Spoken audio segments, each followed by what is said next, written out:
America, a free nation, a land for the people, by the people. But for how long? With candidates like Darth Vader and Sam Adams, it's easy to be afraid. After all, do you really want a candidate supported by this guy?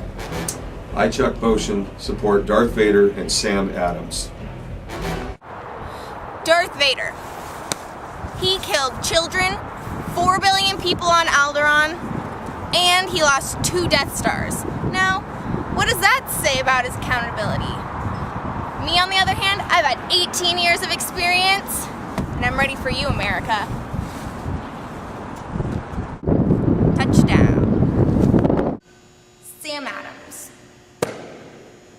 He wants to eliminate government spending, which would leave us, Americans, extremely economically vulnerable. Unlike Sam Adams, me, I want to see America prosper.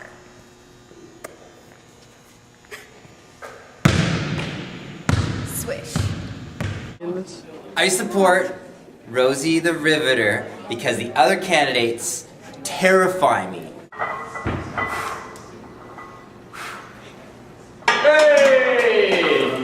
Hi, I'm Rosie the Riveter, and I'm telling you, America, that you don't have to be afraid anymore. We can do